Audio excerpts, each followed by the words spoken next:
Welcome to this complete explainer on the limits of private defense under the Pakistani Penal Code. If you are studying for your exams or you're just genuinely curious about criminal law, this is exactly where you need to be. Let's dive right in. So, picture this. Someone attacks you. How far can you actually legally go to defend yourself? It is a high-stakes question, right? Well, the PPC gives us a very structured, highly specific answer. And it all starts here with Section 96.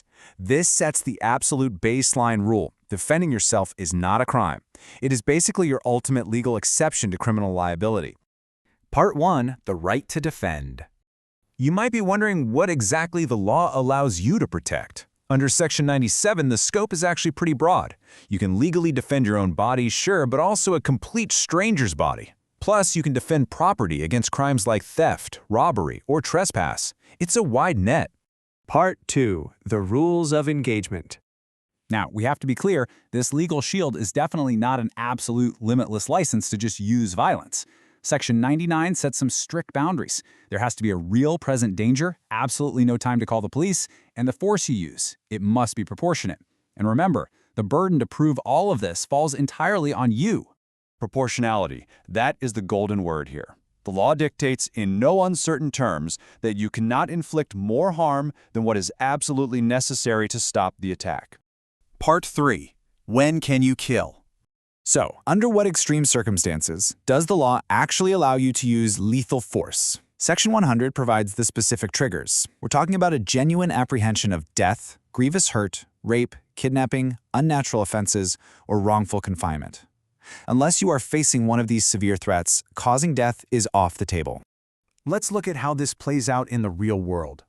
In the landmark 2007 Nasreen Bibi case, the court ruled that a battered spouse's reasonable fear for her life perfectly justified taking lethal defensive action. You see, the courts are really looking for genuine fear. Legally speaking, you literally do not have to wait for the knife to actually strike you before taking action to defend your life. Part 4. The line you cannot cross. What happens when a victim suddenly crosses the boundary and becomes the criminal?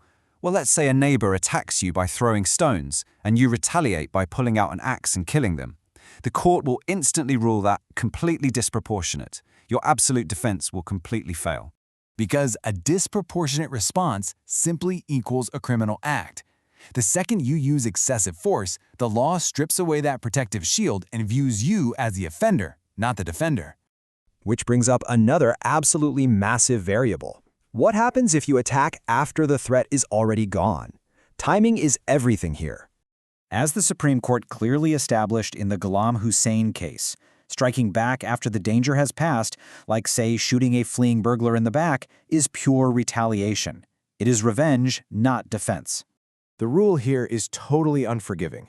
Defense ends when the threat ends. That fraction of a second the immediate threat is neutralized, your legal right to use force instantly vanishes.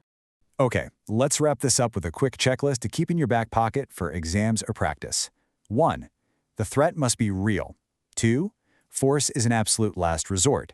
3. It has to be strictly proportionate. And 4.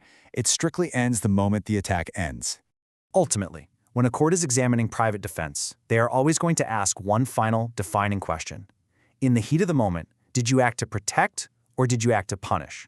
Keep that critical distinction in mind. Thanks for joining this explainer, and I'll catch you in the next one.